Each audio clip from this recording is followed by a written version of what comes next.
I can die fighting. I imagine it's easier the second time around." Captain Duelos of the Courageous laughed. "Very good, Captain Geary. If that's our fate—" Numos interrupted again. "There's another option. If we break up, every ship for itself, some of us may win through to the hypernet gate." "Break up?" another captain demanded. "You mean every ship for itself?" "Yes.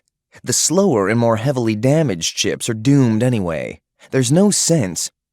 "My ship took damage because it absorbed enemy fire that would have been aimed at yours otherwise. And now you want to leave us to Syndic labor camps?" "If there's no alternative." Quiet. It wasn't until everyone stared at him that Geary realized he'd spoken. From their expressions, he wondered what his voice had sounded like this time. "This fleet will not abandon any ships." Numos spoke again, and Geary could see some of the other officers nodding in agreement with his words. "That's not a reasoned judgment because you're not qualified to command this fleet. You know that. Your knowledge of weapons and tactics is hopelessly outdated. You lack understanding of the current situation, here and at home. Something inside Geary flared to full life in a blast of heat. "Captain Numos, I am not here to debate command issues with you or any other officer of this fleet. You're not qualified to command. You don't know—" "I know I'm in command by virtue of seniority and the last order of Admiral Block, and that if I require information to support my command, then my subordinates will provide that information. I'm not— And if you or any other ship commander feel themselves to be incapable of supporting me properly, or following orders, I will relieve them of command and replace them with officers I can depend upon. And, I might add, officers that other ships can depend upon to support them." Numos's face flushed. "Do you feel incapable of supporting me properly, Captain Numos?" Numos swallowed, then spoke with stubborn insistence, but without the confidence he'd shown earlier. "Captain Geary, your seniority is a fluke, as you yourself know. Your date of rank is almost a century old because your promotion to captain was granted posthumously. No one knew you were still alive. A century in survival hibernation does not impart any experience."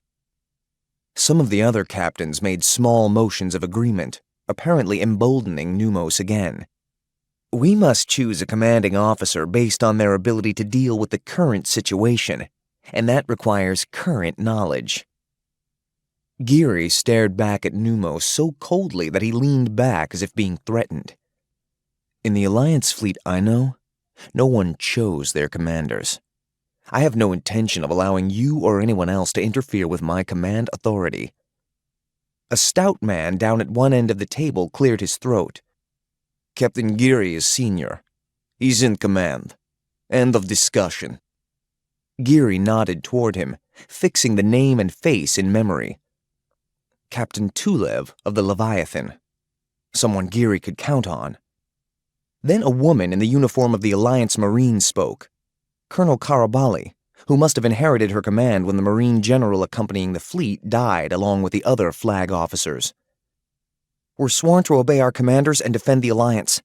The Marines understand that Captain Geary is our commander under Alliance fleet regulations." Another ship's captain spoke up, her voice ragged. "Damn it! If he can't get us out of this, who can?" All eyes focused on Geary again as the woman openly voiced what so many of them had been thinking. He wanted to avoid those faces, but he had to meet their hope and skepticism dead on.